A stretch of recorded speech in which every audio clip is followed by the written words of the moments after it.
بنبيات كم سقل تناجريو بنبيات كم زحمن تناجريو بنبيات تسقيلو ثلاثة معالتي ثلاثة ليتي أما كرسة مقابر حاديرو كم زحمن بارنة لاوس أن خريستوس قديفنا لاو أنسايقا ينتي كم زتبالة لاو سباتنا بس أرجعنا غيرنا زلنا لاو دق سبات لاو جنزبنا لا هفتنا لاو أوقاتنا لا فلتتنا بيت كريستيان كابلس أزاوساتنا كم زخانة بيت كريستيان كاوزوم زيفتنا كاوزوم صلاتنا نايت أنت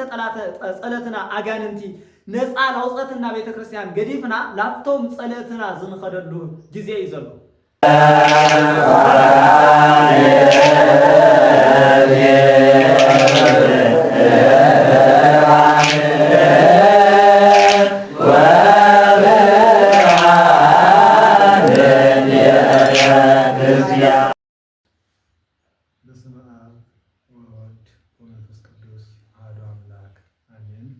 በስመ እግዚአብሔር አብ ቀዳማዊ ዘእንበለ ጥንት ወዳህራዊ ዘእንበለ ተፍጻሜት ወበስመ እግዚአብሔር ወልድ ቀዳማዊ ዘእንበለ ጥንት ወዳህራዊ ዘእንበለ ተፍጻሜት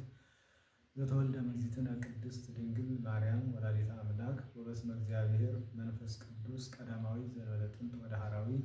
ዘእንበለ ተፍጻሜት ዘነቢያት እምቅድመ ኄር ላዕለ ሐዋርያት ነዋ ሥላሴ የሠለሱ በአካላት ወተዋሕዶ በመለኮት ዘላለም ሥላሴ ሆራን ሊቃውንተ ቤተ ክርስቲያን ወለደይ ከምኡውን ምእመናን ቤተ ክርስቲያን አቦታት አደታት አሕዋት አሓት ውሽጥና ደገን ዘለኹም ብናልኩም ሰዓት አቆጻጸር ዝፈቶና ዝዛፍቅረና መድኃኒትና በኢየሱስ ክርስቶስ ፍጹም ሰላምታ ከመይ ሓዲርካትኩም ከመይ ዕርካትኩም አሜን። አምላኽና እግዚአብሔር እስካብዛ ሰዓት እዚኣ ብሃፍቱ በረድኤቱ ሓሊውና ጠቢቁ ክንመሃር ቃሉ ልክንናገር በቃሉ ምስክር ወይንና ለቃሉ በቃሉ ተመራሕቲ ልክንኸውን እስካብ ዘረማዓንቲ በቅዱሳን አቦታትና በደናግል በመነኮሳት በሰማዕታት ከምኡውን በመላእክት ተራዳኢነት ምልጃና ጸሎት ሓሊውና ሓብሒቡ ዘብፅሐና ዘመረና አምላኽና መድኃኒትና ኢየሱስ ክርስቶስ ለክብርና ምስጋና ይትሐዮ። ብዛናይ ሎማዓንቲ እንትንሳይ ዝፀንሐና ንእስ ዝበለት ትምህርቲ እያ ትኸውን ማለት እዩ። ንኣይ ልካመረሉ ንኽእል አንደበት ንኣኹምን ክትሰምዕዎ ትኽእሉ ዝነ ልቦና አምላኽና እግዚአብሔር ይዓድነና ይዓድነኩም ይዓድነና። ስለዚ ናይ ትምህርትና ርእሲ ዝኾን አምላኽና መድኃኒትና ኢየሱስ ክርስቶስ በመዋዕለ ስጋዊሁ ወይም ዜና ምህረት እንዳሃለወ ትምህርቲ ዘይተኸፈሎ ምስጢር ዘይተኸፈሎ ኣብ ለባዕሉ ለባዕለ ኣብ ለሓደሮ ለሓደረ በሐዋርያነት ወይም አርእስተ ሐዋርያት አርእስተ አርድእት ተባሂሎም ዝፅውዑ አእማደ ምድር ተባሂሎም ዝንገረሎም 12 ሐዋርያት ቁፅሪ ኣትዩ ዝተቆፀረ ሐዋርያው ወይም ሊቁ አቦና ማቴዎስ ዝፀሓፈልና ኣብ 28 ምዕራፍ ዘሎ ሓሳብ እንመሃሪና ማለት እዩ። እንግዲህ ሆራን አድማስትና ኣብዚ ክንሕዞ ንኽእል ብዛ ናይ ሎማዓንቲ ናይ ትምህርቲ ሰዓትና ስለ ክርስቶስ ትንሣኤ ክርስቶስ ተንሲኡ ትብለና ካበይ ላበይ እዩ ተሲኡ ካልኣይስ ንምንታይ ታይ ካምህረና ስለልደለየ እዩ ታይስ ከተሓላልፈና ስለልደለየ እዩ ናይ ክርስቶስ ትንሣኤ ስለ ኣሕና እንታይ ይጠቕሙ ብክርስቶስ ትንሣኤ ንሕና እንታይ ኢና ክንጥቀም ንኽእል ብዝብል ስፍሕ ዝበለ ሓሳባት ክናልዕል ንኽእል ኢና። ቃሉ ከምዚ ይብል ይሃሎ ዝየ እስኪ ኣብዚ የለን ይሃሎ ዝየ ብዝብል ቃል ክንመሃሪና ማለት እዩ። እንግዲህ እዚ ቃል እዚ ሐዋርያው ቅዱስ ማቴዎስ ኣብ ማቴዎስ ምዕራፍ 18 ካብ ቁፅሪ 6 ብዘሎ ሓሳብ ኣቕሚጥልና ኸይድሎ እንግዲህ መድኃኒትና ኢየሱስ ክርስቶስ ሐዋርያው ሊቁ ዳህራዊ ሊቅ አረጋዊ መንፈሳዊ ተወልደ በአምሳሊከ ከመ ይልድከ በአምሳሊሁ እንሆ ለአምሲሉ ባዕሉ ምሲሉ ክልክፈጥረካ ለአኻ መሲሉ ተፈረኺቡ ለአሕና መሲሉ ዝተረኸበሉ በባህሪና በአካልና ከምኡውን ንሕና ብዝነብረላ ዓለም 33 ዓመት ልትመላለሰሉ ንሕና ላብኡ ልክለወ ንሕና ላብ ባዕሉ ልካእርገና ላብ ባዕሉ ልክወስደና ላብትና ባዕሉ ንጽህና ላብትና ባዕሉ ቅድስና ላብትና ባህሪው ልዕልና ወይም ከፍታ ልካእርገና ትሒት ኢሉ መጽኡ ማለት ነው። ትሒት ኢሉ ትመጽኡ እንተሎ ካፍቶም ላምህረሎም ናይ ትምህርቲ ክፍሊ ኣብቶም ትምህርቲ ኣብቲ ናይ ትምህርቲ ሰዓት እውን ከፍ ኢሉ ክመሃር ዝነበረ ሓደ ካብቶም 12 ሐዋርያት ወይ ካብቶም ሚእቲ እስራኤል ደቀ መዛሙርቲ ሓደ ሐዋርያ ቅዱስ ማቴዎስ ዝጽሐፈና ወይ ደግሞ ዘቀመጠና ቃል እዩ ምስክር እዩ ማለት መጽሐፍት ማለት መጽሐፍ ተሰፈረ በቃል ዘሎ ይርሳዕ በመጽሐፍ ዘሎ ይወረስ ኢሎም ከምዘ ነገርና ወለድና ብሻዓትዩ ማቴዎስ አብዛምሮሉ ሰዓት በመንፈስ ቅዱስ ሐዋርያት በመንፈስ ቅዱስ ተሐዲሶም በመንፈስ ቅዱስ ጥዋአን ሓደ ቋንቋ ዝፈልጡ ነበሩ ሰብዓይ ክልተ ቋንቋ ተገሊጽሎም ከምውን ፈራሓት ዝነበሩ በመንፈስ ቅዱስ ኃይሊ አንቱ ሙስተጽንሁ እስከተለብሱ ኃይለ ማርያም ንስኹም ግን ካብ መንፈስ ቅዱስ ካብ ትወርሱ ወይ ገንዘብ እስካብ ትገብሩ ኣብ ኢየሩሳሌም ጽንሑ ወይም ካብ አርያም ለአኸልኩም ኃይል ለሞ እሱስ ካብ ገንዘብ ትገብሩ ኣብ ኢየሩሳሌም ጽንሑ ከም ተባለ ሁሉ ኣብ ኢየሩሳሌም እስካብ በዓለ 50 ፍተን በዓለ 50 ውስጢ መንፈስ ቅዱስ ካብ ስደደሎም ተጸብየም ነይሮም ከኦ መንፈስ ቅዱስ ምስተቀበሉ መንፈስ ቅዱስ ገንዘብ ገይሮም በመንፈስ ቅዱስ ተመሪሖም ወንጌል ማለት አዲስ ኪዳን ማለት በመንፈስ ቅዱስ ተመሪሓ በመንፈስ ቅዱስ ልትሰበከት በመንፈስ ቅዱስ ልትመራህ በመንፈስ ቅዱስ በመንፈስ ቅዱስ ተመሪሓ ለመንፈስ ቅዱስ ልትጓዓዝ ሐዋርያዊት ቅድስት ልዕልት ቤተ ክርስቲያን ያትባል ስለዚህ ናይዚያ መርሕቲ ናይዚያ ፊት አውራሪ ኮይኖም ልነበሩ ደግሞ ካፍቶም ዓቦይተ ወለድና ወይም ካፍቶም ሐዋርያት ሓደ ማቴዎስ እዩ ማለት እዩ እዚ ማቴዎስ እዚ ዓለም ከም ዓለማ ላብ 12 ክፍሊ ተኸፊላ ካብቶም 12 ክፍሊ ለሓደ ማቴዎስ ሓደ ክፍሊ ደበጽሖ ኣብቱ ላምህሮሉ ነበረ ሰዓት ወይም ኣብቶም ላምህሮ ምእመናን አምሂሩዎም ላብ ካሊ ቦታ ወይ ላብ ካሊ ገጸ ቦታ ክኸውድ ተሎ ናይ ክርስቶስ ሰብ ምዃን ካብ ሰማየ ሰማያት ወሊዱ ካብ ድንግል ማርያም ተወሊዱ 33 ዓመት ኣብዚ ዓለም ዝጸኒሑ ናይ ሰባት ደቂ ሰባት ኩሉ ላብ ባዕሉ ሰብሲብዎም ከመ ተላኣልኩም ምድሪ ሰብ ኩሉ ሃቤ ኖ አነ ላብዛ ዓለም ካብ ሰማይ ከፍ ካብ ምድሪ ከፍ ምስበልኹ ኩሉ ላብ ባዕለይ ኩሉ ላብ ከፍታይ ኩሉ ላብ መስቀል ኩሉ ላብ ልዕልና ክወስድ እየ ክስብስብ እየ ከም ዝበለ ሁሉ አምላኽና መድኃኒትና ኢየሱስ ክርስቶስ ከምዚ ሰብሰበና ካብ ባርነት ነፃ ከም ዘውፀና ምሳምሮ አሕዛብ ለነበሩ ካብ አምልኮተ ጣዖት ናብ አምልኮተ እግዚአብሔር ካብ ገቢረ ኃጢአት ናብ ገቢረ ጽድቅ ናይ ኦሪት ተኸተልት ነበሩ አይሁዳውያን ሁን ካብ መስዋዕተ በጊዕ ወይ ካብ በጊዕ ካብ ምስዋ ካብ ምኩራብ ናብ ቅድስት ልዕልት ሕያው እግዚአብሔር ናብ ተሰውዕላ አማናዊት ቤተ ክርስቲያን ተሰብሲቦም ምስተሰብሰቡ ግን ታይዳ ሐዋርያ ቅዱስ ጳውሎስ ከምዚ ኢሉ አምሂርዎም ምስኸደ ከምዚ ኢሉ አምሂርዎም ክኸውን ተሎ እቶም ምእመናን ሐዋርያው ቅዱስ ማቴዎስ ሆይ ላሕና ብቃል ላመርኻና ክንርስዖ ንኽእል ኢና ልደቅደቅና ክናምህሮም ኣይንኽእል ስለዚ እቲ ላመርኻና ቃል ጸሓፈና ጸሓፍ ብቃል ዘሎ ይርሳዕ በመጽሓፍ ዘሎ ይውረስ ስለተባለ እሱ እውን ጽሒፍሎም ኸይዱ ካልኣይ እውን ደግሞ ቅዱስ ማቴዎስ ብሻዓቲ አምሂርዎም ምስኸደ ኣብቶም ኣብ ውሽጢ ኣብቶም ኣመንቲ ውሽጢ አይሁዳውያን ነይሮም ትንሳኤው ዘይኣምኑ ልደቱ ዘይኣምኑ ሰማያዊ ልደቱ ዘይኣምኑ ወልደ ዮሴፍ ሩቅሲ ሎቱ ስብሐት ኢሎም ዝኣምኑ ናይ ዮሴፍ ዘነህረና ኣምር ኣቦዎ እሞ ንሕና እኮ ኣቦ ወዱ ኣደ ሓዋቱ ንፈልጦ ሊና ኢሎም ልሳለቁ ዝነበሩ ቢጽ ሐሳውያን ወይ ደግሞ አይሁድ ስለ ዝነበሩ ሰማያዊ አምላክ ከም ዝኾነ እንመለዘር ዘንበለ ይተራከው ረክበ ጽንስተ መንፈስ ቅዱስ ናይ ማቴዎስ ወንጌል ምዕራፍ 1 እነሆ ናይ ክርስቶስ ልደቱ ምስ ዮሴፍ ተይተራኸበቲ ወይም ወውት ሰንጹ እምነ ሰለስቱ ግብራት ንሱ ግን ካብቶም ሰለስተ ግብራት ዘውቶም ሰስለ ድንግልና ወዘር ወርካቤ ካብ ዘርኢ ካብ ሩካቤ ካብ ሰስለተ ድንግልና ንጽት ብሪት ካብ ዝኾነት ከመ ቃለ ንብ ጽንስ ዘምቃለ ንብ እነሆ ብድምጽ ብቻ በቃለ ገብርኤል ሰሚዓ ከምዝ ጸነሰት ክሕብረሎም ስለልደለየ አምላኽና መድኃኒትና ኢየሱስ ክርስቶስ ቅድመ ሰው ምዃኑ አቀዲሙ ናይ ክርስቶስ ስጋዌል ትገለጸሉ ታላቁ ነቢይ እግዚአብሔር ቅዱስ ዳዊት ከመይውን አንሰጼ ወአኮሰብ ወምኑን በሐበሰብ ይሉት ስለ ክርስቶስ ተናገሩ ነይሩ ታይ ማለት እዩ አንሰ እጼ ወአኮሰብ አነ ትልየ ወይ ደግሞ አንስ ሐሸኻይ ንስ ትልየ ይሉ ተናገሩ ነው ሐሸኻይ ማለት እንታይ ማለት እዩ ተብሎ ሊቃውንት እዚ ተተርጎምለዎ ዝሰይ ተረጎም ለሃበ ክልኤቱ ፍናዋት እዚ ማለት ዳዊት ሓደ ላባዕሉ ብሰዓቱ ልበጽሐሉ ጉዳይ ነይሩ ብሰዓቱ ብደቁ ወይ በእስራኤል ተናዒቁ ነይሩ ካልኣይውን ደግሞ ናይ ክርስቶስ ሰው ምዃን ትገለጸሉ ምስጢር እዩ ኢልያ እምነት ታይ ማለት እዩ ተባሂሉ ንህብ ልትጸንሶ ብቃል እዩ ወሶበታ ኣነዝር እግዚእቶ ለአንብት አሚሃ ይጸነሳ አንብት ኣነ ናይ ኣነህብ ኣዶ ወይ መራሒት ንግስቲ ትበሃል ኣውራንህብ ትበሃል እሱ ድምፂ ምሳስምዐ ቀጥታ ታይኸውን መስልኩም ቀጥታቶም እቲ መዓር ላብ ሓንሸኻ ይቀየር ኮታ ሓንሸኻ ላብ ክንፍ ዘለዎ ይቀየር ማለት እዩ። ስለዚህ ክርስቶስ እውን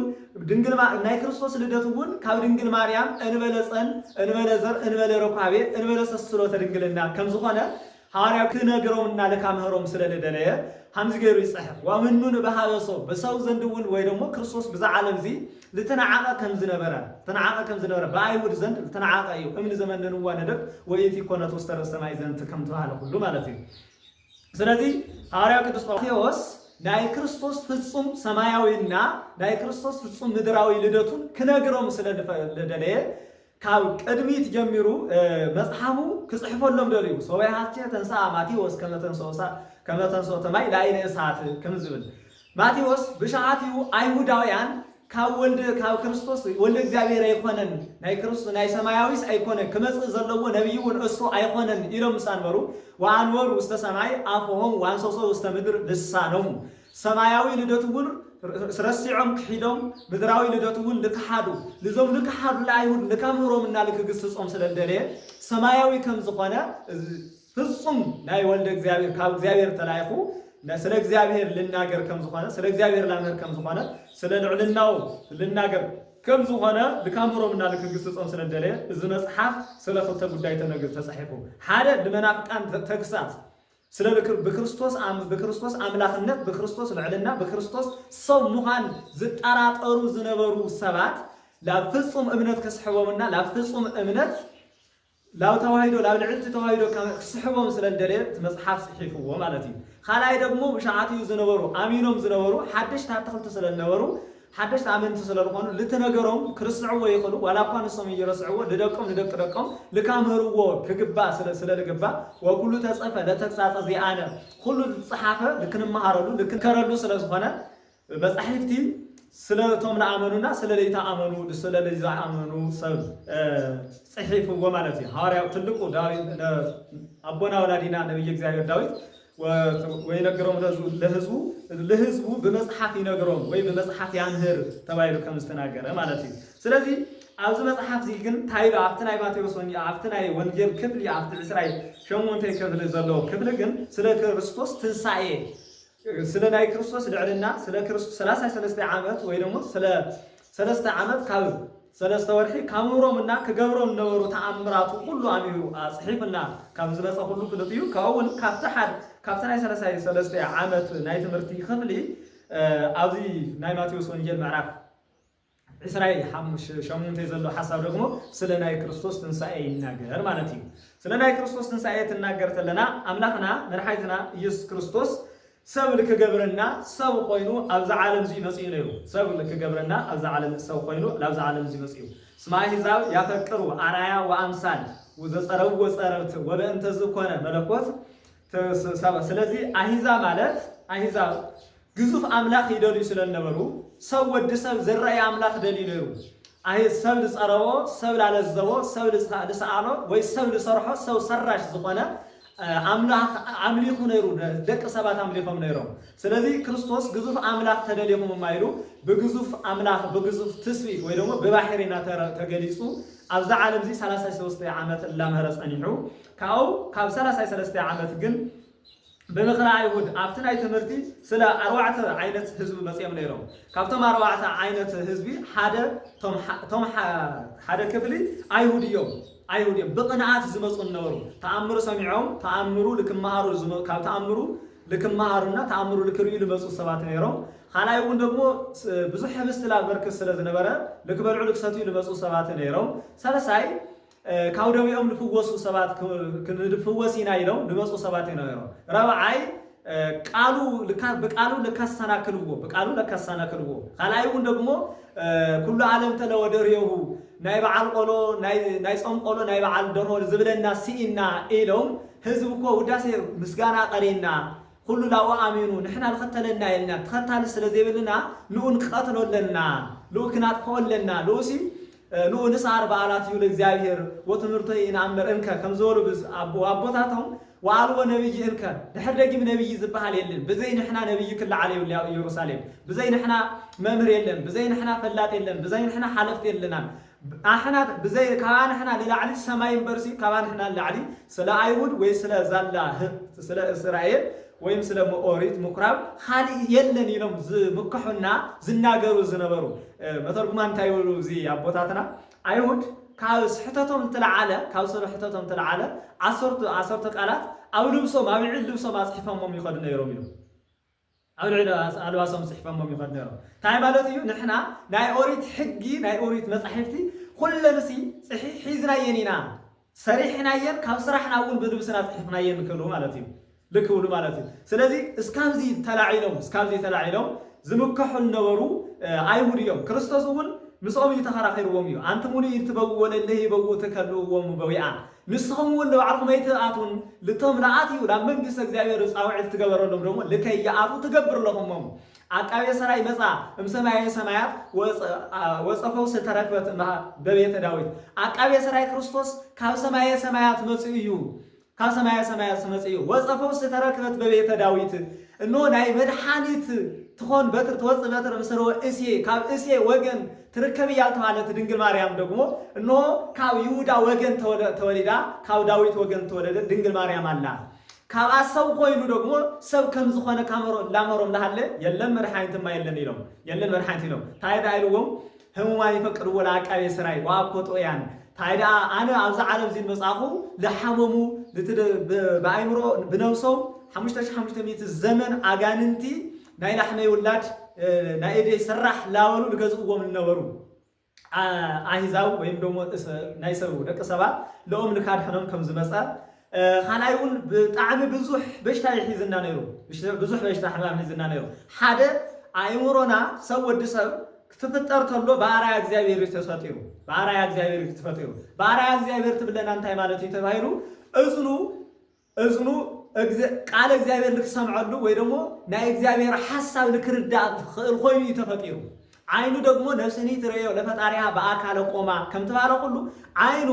እግዚአብሔር ፈጣሪው አመስግ ዘበነጸሮተ ዘባሃቤከ ያርፍ ነጸሮተ ሁሉ ነባቢያን ይላል አረጋዊ መንፈሳዊ ናይ ሁሉ ሰባት ነጽሮት ናይ ሁሉ ሰባት ርኢ አባኻ ያርፍ በአኻ ይፍጸም ይብል በአኻ ይፍጸም ስለዚህ ናይ ወዲ ሰብ አይኑ ሰማይ ልክርኢ ምድሪ ልክርኢ ተይኮነ ፈጣሪው ልርዩ በፈጣሪው ደግሞ ተሐጉሱ ደስተኛ ኮይኑ ወይ ደግሞ ንጹህ ልዑል ኮይኑ ልክነብር እየተፈጠሩ ማለት እዩ አንደበቱ ደግሞ ያው ሰብ ተፈጠሩ ለምስጋና ተለለሆነ አንደበቱ ቅዱስ ቅዱስ ቅዱስ ይሉ ላመስገነ ልክነብረሉ ማአፍንጫው ማአዛ መለኮት አሽቲቱ አዳው ደግሞ ይባቤ መላእክት ናይ መላእክት መሰንቆ ናይ መላእክት በገና ናይ መላእክት ከበሮ ከም መላእክት ምስ መላእክት ላመስገነ ልክነብር ልትፈጠራሉ አዳውየን ማለት ነው ስለዚህ ልክብለኩም እንደለኩት አይመስልኩም ሰው ወደ ሰብ ከምዚሉ ስለተፈጠረ ከምዚሉ ደግሞ ለዓለም ዚ ስለተፈጠረ 5500 ዘመን ግን በአይኑ ዝርዮ በእዝኑ ዝሰምዖ በአፍንጫው ላሽተቶ በአፉ ልናገሮ በኢዱ ልሕዞ እግሩውን ኸይዱ ለዓርፈሉ ቦታ አይነበረን ናይ ዲያብሎስ ናይ ባርነት ናይ 5500 ዘመን ሁሉ በእግር አጋንንት ወዲቁ አጋንንቲ ተደልዮም ኃጢአት ያሰርሕዎ ተደልዮም ጉልበቶም ያንበርኩ ድሕት ጉልበቶም ገይሮም ይገዝእዎ እዮም ነይሮም ካብዚ ግዛአት ዚ ካውፀና ሐዋርያው ቅዱስ ጳውሎስ በዕብራውያን መልእክቱ ከምዚ ላው ይነሳ አይዳ ላቦታትና ለወለድና በአምሳል በትንቢት ተናገርዎም ለነሰ ነገረነ በወልዱ ዘረሰ ወራሴ ለኩሉ ላሕና ግን ላሕና ዝነገረና ግን በሓደ ወዱ ወይ ደግሞ ሁሉ ወራሲ ብዝገበሮ በሓደ ወዱ በባሕሪ ወዱ በወልድ በኢየሱስ ክርስቶስ ነጊርና አሚርና ማለት እዩ ስለዚህ መድኃኒትና ኢየሱስ ክርስቶስ ሰው ኮይኑ ልካምህረና በማእኸልና ምስተረኸበ በማእኸልና ተረኺቡ ግን ኣብቲ ላምህረላ አለው ግን ቢጽ ሐሳውያን ወይ ደግሞ አይሁድ ዝበሃሉ ነይሮም እቶም አይሁድ ሰው ልከይጸድቅ ሰው ላው ክርስቶስ ከይበጽሕ ሰው ትንቢት ከም ዝበጽሐ ትንቢት ከም ዝደረሰ ላፈለጡ እንኳ በኾኑ ወይም ደግሞ እንታይ ከም ዝብሎ ጸጸጊዖም ልክመሃሮ ይደለዩ ተጸጊዖም ክመሃሮ ይደለዩ ታይሞ በቃ ስልጣኖም ይሎም ስልጣኖም ዓውይ ኮይኑዎም ስለዚህ በቅንዓት መስመር ተላዒሎም በቅንዓት መስመር ደግሞ ክርስቶስ አስቂሎም ማለት ነው። ክርስቶስ በኃጢአት መኑ በምንታይ ስለምንታይ አሁን ተሰቅሉኒ ሙታን ስለላልዓልኩም ልኩም ድዩ ለምጻም ስለላልጻንኩም ድዩ ታይ ስለልገበርኩ እዩ በምንታይኩም ላይሲ በምንታይ ተረኹኒ በምንታይኩም ተሰቅሉኒ ኢሉ ምስጠየቆም ሁሉ እኮ ታየም ዝበልዎ በይነ ጥርፈተከ ስለትሳደብ እዩ ኢሎም ስድቢ ማለት ታይ ማለት ኢሎም ሓቂ ምናገር ስድቢ ያላ ሓቂ ምንጋር ኣብ ዓለም ስድቢ እውነት ምግላጽ ኣብ ዓለም ስድቢ እዩ ኣብ ጎረቤትና ኣብ ሓትና ኣሕዋትና ኣብ ዘመድና ኮይና ዘላ ሓቂ ዝናገር ሰብ ሓቂ ልናገር ሓቂ ልክዘርግሕ ልኽእል ሰብ ሓቅታት ልከይ ኣብ ብዙሓት ሰባት ልከይ ይበፅሕ ብዙሓት ሰባት ብሓቂ ልከይ ይመላለሱ ዕንቅፋት ዝኾኑ ብዙሓት ሰባት እዩ ብዙሓት ከማ ይሁድ ማለት እዩ ከ ክርስቶስ 33 ዓመት ምሳ ምህረ ኩሎም ልክሕዝዎ ልክኣስርዎ ልክሰቕልዎ ደልዮም ማለት እዩ ሰቕልዎ ምስ ደለዩ ብሓሙስ መዓልቲ ወይም ደሞ ብቀዳማይ ሕማማት ኢሉ ከብዙሕ ተማሂርኩም ይኾንኩም ኢሉ ልሓስብ ኩልና ከም ዝንፈልጦ ኣብ ሕማማት ሰዓት ሕማማት ከም ላሰማዕናዮ ከም ዝኸረምና እዩ ስለዚ ኣይሁድ ክርስቶስ ልክስቀል ቀጥታ ናብ ጲላጦስ ሒዞም ማለት ቀጥታ ናብ ጲላጦስ ብሓፂሩ ታምፅልና እዩ ናብ ጲላጦስ ኣትዮም ልክንሰቕሎ ኢና ብሕግና ልክስቀል ዘበህግነሰ ወዳ ይሞት ብሕግና ሲ ክመውት ርቱ ይሞት ክመውት ኣለዎ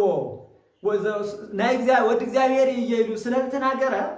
ክመውት ኣለዎ ኢሎም ኣምፅኦሞ ማለት እዩ ክመውት ኣለዎ ኢሎም ኣምፅኦሞ ኣብ ፍርዲ ኣቂሞሞ ዳሓርኮ ጲላጦስ እንታይ እዩ ብምንታይ እዩ ክሰቕልዎ ደሊኹም ብሃመይ ምክንያት ትሰቕልዎ ደሊኹም ኢሉ ብዙሕ ግዜ ጠይቅዎም ኣይ ላብ ባዕሉ እውን ኣቕሪቦ ነይሩ እንታይ ብምንታይ እዮም ኣይሁድሲ ንምንታይ እዮም ክሰቕሉካ ደልዮም ብምንታይስ ክሰቕሉካ ሓሲቦም ኢሉ ጠይቅዎ ነይሩ ክርስቶስ እንታይ ኢሉ ዝስቁ ኢሉ ብእውነት ናይ ንጉስ ኣይሁድ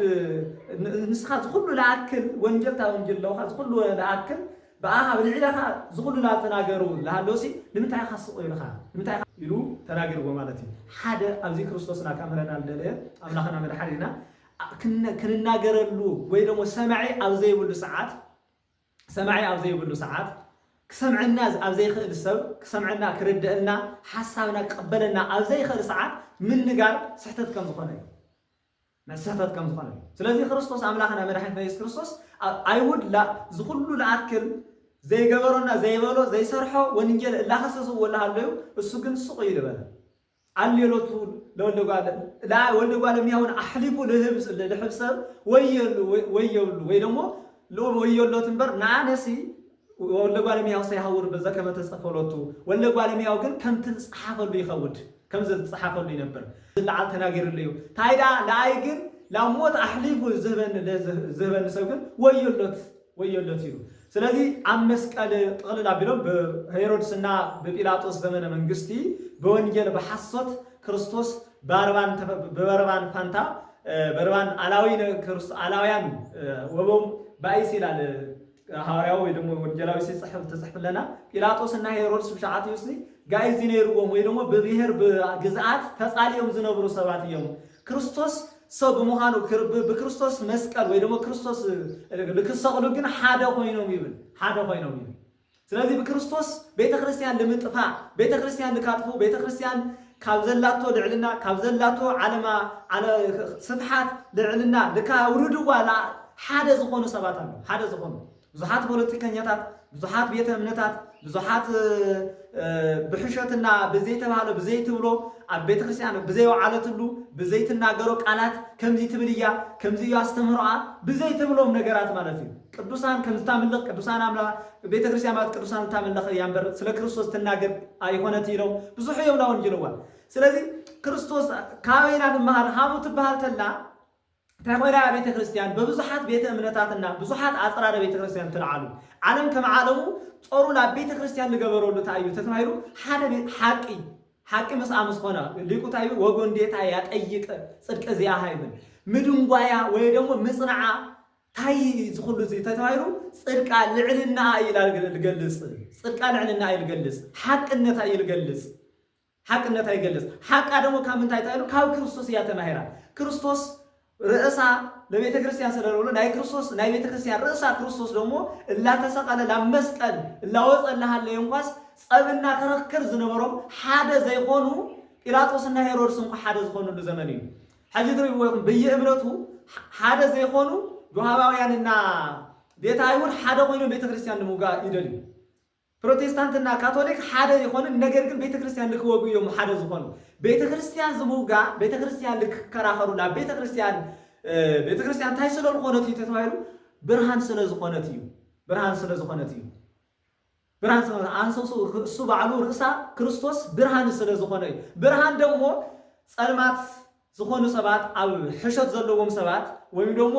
ክፉ ምግባርና ክፉ አስተምሮ ስሑት ርእዮት ዘለዎም ሰባት ብናይ ቤተክርስቲያን ብርሃንነት ምስጢሮም ስለዝግለጽ ምስጢሮም ልከይግለጾምና ምስጢሮም ልከይስምዖም ልከይ ብሰባት ሐምድላዮም ልክሕሹ ሐምድላዮም ሕሾቶም ዝሙቶም ተፈላለየ ኃጢአቶም ልካስፋሕፍሑ መስቀላ ናይ ቤተክርስቲያን አስተምሮ ዝጸርፉና ዝንዕቁ ሰባት ወይ ደግሞ ዛታልሉ ስለዚህ ክርስቶስ አምላኽና ጴጥሮስ ጲላጦስና ሄሮድስ ሓደ ኮይኖም ሓደ ገይርዎም خላይ ኣብዚ ምስጢሩ ታዩ ኣነ ዝመጻኹ ሓደ ንክገብረኩም እምበርሲ ልካፈላለየኩም ይኾነን ልካፈላለየኩም ኾነ ታይ ማለት ጲላጦስ ማለት ናይ አይሁዳው ወገን ናይ ሮም ወገን እዩ ሄሮድስ ማለት ደግሞ ያው በንሽተ ጎድኑ ካብ እስራኤል ወገን ተወለደ እዩ ስለዚህ ኣነ ህዝብና አይሁዳው ሓደ ልክገብሮ ነው ይንመጻኹ ሓደ ልክገብሮ ነው ريسيا فكرتي لأنت يكونت فكرتي ريسيا هزبية لأنت يكونت هزبية هزبي زي خونت وجني زي خونت زي نبرت هزبي أهيزاب حدا لكجبر كم زمسة على نبيات وكيف يسرق معيكو ويعطى حاتيات إسرائيل كاب إسرائيل حاتيات لكاوجد زخير خوخب كم زخانة برهان كم زخانة مالتي برهان كم زسرقة ስለዚህ ዚውን በነቢያት ባይሁድውን ባይሁድ ባይዛብ በተፈራለዩ ወዲቆም ዝነበሩ በተፈራለዩ አምልኮ ተባይድ ዝነበሩ ሰባት ሓደ ለምግባር ከም ዝመጻ ለዘመጻ ይሰድዶ ወያወጾ አፋአ ላባይ ዝመጻ ካባይሁድውን ካብሃቃልውን ካብ ተፈራለየ ቤተ እምነትና ካብ ተፈራለየ ቤት ኃጢአት ወይ ናይ ኃጢአት መስራ ቤታት ዝመጻ ሁሉ ላባይ ዝመጻ ተኮይኑሲ አነ ቀበሎ ይሉ ስለዚህ ቤተ ክርስቲያን ክርስቶስ ህዝብና አይዛብ ኃጢአተኛታት ወይ ደግሞ ጸብ ዝነበረት ዓለም ላብ ፍቅሪ ላብ ሰላም ላብ ሓድነት ላብ ልዕልና ከም ዛምጻ ወይ ዳ ካምጻ ከም ዝመጻ ሄሮድስና ጲላጦስ ሓደ ኮይኖም ክርስቶስ ሰቂሎም ማለት እዩ ክርስቶስ ምስተሰቀለ ከም ዝተፈልጥዎ ኣብ ሰለስተ ካብ ዕለት ሐሙስ ጀሚሮም ሙሉ ለይቲ እስካብ ዕለት ዓርቢ ካብ ሐሙስ 3 ሰዓት ለይቲ ጀሚሮም እስካብ ዓርቢ 9 ሰዓት ሙሉ ታየም ላ ገበሩ ጸንሕ ተዛብ ኣብ ልዕል ክርስቶስ ልተፈላለየ መከራታት እዚ ክንብሎም ዘይንኽእል ብዙሓት መከራታት ኣብጽሕሙሉ ብዙሕ መከራታት መሳብጽሕሉ ኣብ መስቀል ተሰቂሉ ኣብ መስቀል ዕራቆቱ ጥራሕ ዝዋን ወጽዮም ኣብ መስቀል ወጽዮም እስራኤል ስቅልተ ትርያ ለህይወትከ ወይ ትተኣመና እስራኤል ወይ ህይወትኺ ተሰቂላ ትርያ ይኸይ ነገር ግን ንስኺ በኣ ክትኣምንና ወይ ደግሞ በኣ ክትውከለይ ትኽእሊ ከም ዝተባሃለ ሁሉ ኣምላኽና መድሓኒትና ኢየሱስ ክርስቶስ ለዓለም መድሓኒቱ ልክኸውን ብመስቀል ተሰቂሉ ማለት እዩ በመስቀል ተሰቂሉ ነገር ሕማማቱ ኣብዚ ክንገልጽ ስለዘይደለና ኣብ ሰለስተ ሐረግ ወይን ዘማሐሰን ይትገዘም ወበጎልጎታ ይተከል ዘውቱ መድኃኒት ኢየሱስ ክርስቶስ ሐረግ ወይን ኢየሱስ ክርስቶስ በጎልጎታ ይስቀል ወይ በጎልጎታ ይትከል እርሱውን ለዓለም መድኃኒት ዝኾነ ሐረግ ወይን ኣብ ቀራንዮ ተሰቂሉ ማለት እዩ ኣብ ቀራንዮ ተሰቂሉ ታይ ኮይኑ ተታይሉ መስቀሉ ካብ መሬት ከፊሉ ካብ መሬት ትሕቲሉ ካብ መሬት ከፊሉ ካብ ሰማይ ትሕቲሉ ተሰቂሉ ነይሩ ለምንታይ ኢሉ ሊቃውንት ኣብዚ ተብራርተለዎ ክርስቶስ 33 ዓመት በእግሩ ተንቀሳቅሱ መሬት ቀድስዋ ነይሩ መሬት ባሪኽዋ ነይሩ ታይዳ ግን ህዋ ግን ዘይተባ ህዋ በጢሰ በጣዖታ በናይ ጣዖታት ጢስ ወይ ደግሞ በአምልኮ ባይድ ጢሳት በኦሪት አባቂዕና አላህም ስብሒ ዝጠይሰ ጢስ ረኺሱ ነይሩሞ ለቀድሶተ ህዋ ወምድር ሰማዩን ምድሩን መቀደስ ከም ዝመጸ ለካፍልት ካብ ምድሪ ከፊሉ ተሰቂሉ ካብ ምድሪ ከፊሉ ተሰቂሉ ኻላዩ ደግሞ አምላኽና መድኃኒትና ኢየሱስ ክርስቶስ እንታዩ ካብ መሬት ከፊሉ ተሰቂሉ ተለና ባዕሉ ኣብ ወንጌል ከም ተናገረና ወበከመ ሰቀሎ ሙሴ ለአርዌ ምድር በገዳም ከመሆ አለው ለወልደ እጓለ እመሕያው ይሰቀል ወልደ እጓለ እመሕያው ክርስቶስ ሙሴ በበረሃ ወይ አበራ አርዌ ገዳም እስራኤላውያን በዲሎም እስራኤላውያን ኃጢአት ሰሪሖም ነይሮም እስራኤላውያን ኃጢአት ሰሪሖም ኃጢአት ምስ ገበሩ እግዚአብሔር ሓሜሞ ነይሮም ካብ ግብፂ ባርነት አውፂኡ በምድረ ሲና ወይም ደግሞ በበረኻታት በሰማይ 7 ደመናታት ለእስራኤል 7 ደመናት ወበንቲአከ የዞም ለመላእክቱ ከመይቀው ከበኩሉ ፍናዊከ ከመይተታቀበ በእግርከ ከምዘበለ ቅዱስ ዳዊት እስራኤል እዚ ሐሳብ እዚ ለእስራኤል 7 ሊቃነ መላእክት ተዋሂቦም ነይሩ ቶም 7 ሊቃነ መላእክት ካብስ ሓደ በአምሳለ ደመናታት እዮም ተገሊጾም በአምሳለ ደመና ተገሊጾም ሓዲው ብላዕሊ ፀሓይ ሃሩር ከያቃጽሎም በረኻ ስለ ዝኾነ ከም ጽላሎት ወይ ደግሞ ከም ጽላል ኮይንሎም ነይሩ ተሓደ መሬት መንገዲ ዕሾኽ ለከይወግዖም ዕንቅፋት ለከይወግዖም ዕንቅፋቶም ላጸረገሎም ዝኸድ ነይሩ ተሓደው ደግሞ ብግንባሮም ኮይኑ ድንኳን ኮይኑ ወይ መስፈሪኦም ልኾነሎም ነይሩ ተሓደ ድሕሮኦም ኮይኑ ጸላይ ለከይመጸሎም ልከላኸለሎም ነይሩ ማለት እዩ እቲ ሓደ ካብ ውቅያኖስ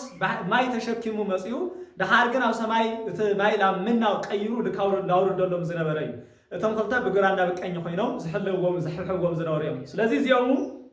ሊቃውንት ታይምቱለው 7 ሊቃነ መላእክት እዮም ኢሎም ይናገሩ ታዲያ ግን እስራኤል ከምዚሎም ብ7 ሊቃነ መላእክት በአምሳለ ደመና ካብ ግብፂ ተሓጢሮምና ተሓብሒቦም እንዳወፁ ለሃለዩ ግን ይክልሉ እግዚአብሔር ሰሪያ ማይዱ በገዳም እግዚአብሔር ሲ ንሕና ሕጂ እንጂ ካብ ሰማይ እዚ ላውርደሎ እትመና ላውርደሎ ሲ እትመና ዝወርድ ዘሎ መና ደብዓ ስለ ዝኾነ ኣብዚ ማዩ ቀረብ ስለ ዝኾነ ላምና ቀይሩ ያምጽሎ እምበርሲ ቆላ መሆነ እኮ እግዚአብሔር መና ምውራድ ይኽእል ኢሎም ሓሚሙ መና ከውረድ ይኽእል ኢሎም ሓሚሙ ሪኹም ይሁን እስራኤል ህዝበ እግዚአብሔር ባሕሪ ከፊሉ ካብ ግብፂ ካብ ዝኩሉ ናይ ባርነት ዘመን ካብ ዝኩሉ ናይ ፈርዖን ሰራዊት አድሒኑ ካብ 11 ቅስፈታት ግብፃውያን አድሒኑ ባሕሪ ከፊሉ ላውጾም አምላኽ ሕጂውን ደግሞ ንምግቦም ልብሰይ ሃሊቁ ጫማይ ተቀዲዱ ወይ ደግሞ ተበጢሱ ዘይባሃለሉ ኣብ ዘይባሃለሉ ክፍለ ዘመን ዘለው ጸለቶም በኦም ምኽንያት ዓለም ተረብሻ ዓለም ፈሪሓ ኣለሃለወት ለዓለም መፍርሕቲ ኮይኖም ኣለዎ ግን ንሶም ግን ፈጣሪኦም ሓሚሙ እዚ ብጸላዮም ግንባር ቀዲሙ ጸለቶም ላጥፈሎም አምላኽ እዚ ብግንባር ሓመይቶምና ብግንባር ነቀፍቶም ሓሊፉ ኸይዱ ላጥፈሎም አምላኽ እዚ መጥፈዕቶምና لأوم لكاتفوهم زخول جزاء لكاتفوهم لحسوا إسرائيل وعطي ساعات إسرائيل لكاتفو إسرائيل لكقطقطو إسرائيل لكجزو لحسبوا هزبي لحسبوا هزبتات عطفيو لأوم نزعج جورهم أملاك حاميهم ممالتي كما آياتنا ونفيوت فينا زلا إذا كان عالم بار الناس لوصلنا إذا كان سيطان جزات لوصلنا إذا كان زودقنا يونا كنور قلو كنخل كان زنبرة ناي حتى كان سيول بار الناس لوصلنا خريستوس قديفنا لاو أنسايقوا ينتي كم زتبالة لاو سباتنا بسقعنا غيرنا زلنا لاو دك سبات لاو جنزبنا لا هفتنا لاو أوقاتنا لا فلتتنا بيت كريستيان كابلت أزاوصاتنا كم زخنا بيت كريستيان كاوزوم زيفتنا كاوزوم صلاتنا نايت أنت صلاتنا أجاننتي نسأل أوصاتنا بيت كريستيان قديفنا لافتوم صلاتنا زنخدلو جزيء يزلو نبي እግዚአብሔር ኤልያስ كم زبله لمني بيل أملاك كياو أملك وجهه تلو ولمني እግዚአብሔር أملاك كياو أملك وجهه تلو إسرائيل هوي أملاك እግዚአብሔር كهنا እግዚአብሔር أملاك تختلو على بالذات دقمو بيل أملاك تهوي نسي لا بيل تختلو كم زبله لا بيل خدو سلذي حدا وعلو زي دمر ومنو دمرو لبرهان مثل صلمت برهانن كاو ጨለማን ምስ برهان حدا ዝገብር የለን ክርስቶስ ውን ምስ ቤልሆር ወይ ደግሞ ምስ አጋንንት حدا ዝገብር የለን ስለዚህ ጥንቁልና ምስ እግዚአብሔር حاميت مس እግዚአብሔር ዝሙት ምስ እግዚአብሔር በደል ምስ እግዚአብሔር ዘረኝነት ምስ ኦርቶዶክስ ተዋህዶ ቤተ ክርስቲያን ዘረኝነት አይትኸዲ ስለዚህ በዘረኝነት ሆይኖ በዘረኝነት ሃይማኖት ለካስፋፋው በቋንቋ ተጸግዖም በቋንቋም ተጠቂሞም በቋንቋና ካምህር አለና በቋንቋና ክና ሃይማኖትና ክንናገር አለና ኢሎም በቋንቋ ምክንያት ገይሮም ዘረኝነት ላስፋፋው ሰባት ክሉና ይኹኑ بحق جن እግዚአብሔር كم زي خنا بحق جن እግዚአብሔር لكل أحد እግዚአብሔር يأكل لكل يدو على كريستوس أولس حد እግዚአብሔር لكل يأكل يدو نايرومي منان أيهودنا كريستيان أيهودنا أحزاب تصاليهم نيرهم مستتصالو جن أيهود ناتا ينبرسي ناتكاي خونن نسخة بلاعي ستاي زنبرخا حسمات تبلع قدوف زنبرخا نعوق منو نيخا مبر أنا حزب እግዚአብሔር تمرص خويه إسرائيل تبايل تنجر اللي إلو አይሁዳዊ ተመክሕ ነይሩ አይሁዳዊ ምስተመክሐ ሮማዊውን ዋላ ስኻዳ ህዝብ እግዚአብሔር ተባሃል ዋላ ስኻዳ ልዑል ናይ እግዚአብሔር ህዝብ ዝመረጾ እግዚአብሔር ዝፈቶ እግዚአብሔር ዝሓረዮ እግዚአብሔር ከፍ ዘበሎ ተባሃል እምበርሲ بحق جن زل حريك كأجزاير جن حامي خيم برسي زل حريك كأجزاير جن ببرخا منا كور داخل يبل خيم بر بقولت بوخن بارو صبوا خين خي ترى خان زل حامي زل على حنا كأجزاير زباحت الخفل الخا زتشجر على